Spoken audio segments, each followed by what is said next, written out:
អ្វីត្រូវធ្វើ mobility mobility ជាអ្វី mobility គឺមានប្រយោជន៍អ្វីខ្លះ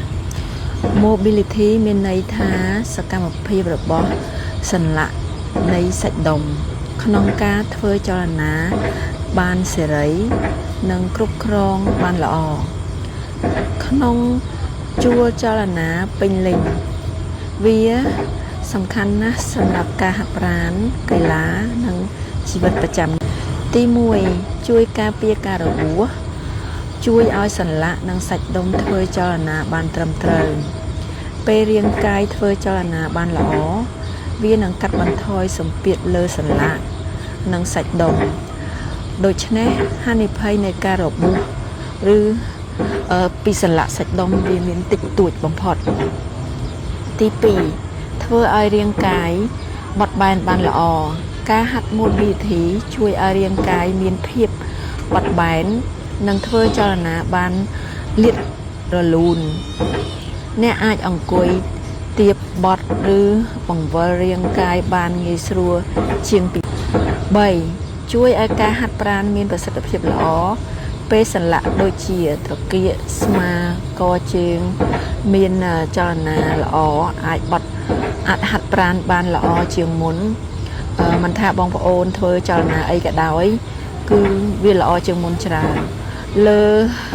ទម្ងន់រត់ឬធ្វើលំហាត់ផ្សេងមានប្រសិទ្ធភាព4កាត់បន្ថយការឈឺនិងភាពតានតឹងមនុស្សជាច្រើនមានការឈឺខ្នងត្រគាកឬស្មាព្រោះអង្គុយយូរ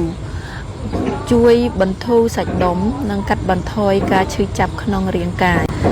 5ជួយឲ្យទ្រទ្រង់រាងកាយបានល្អជួយបើកស្មាទ្រង់ត្រគាកឲ្យរាងកាយឈរត្រង់និងមានទម្រង់ល្អ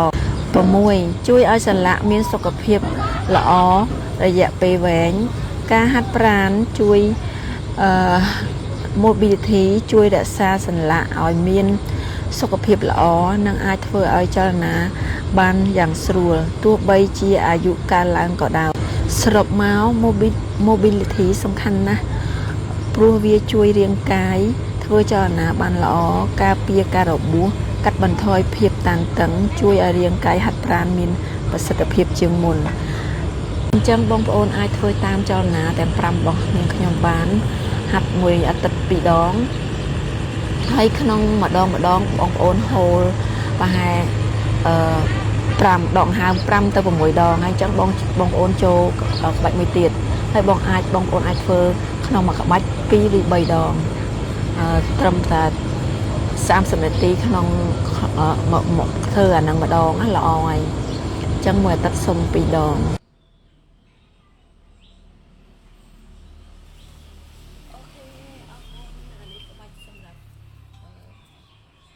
ជំនួយច្រើន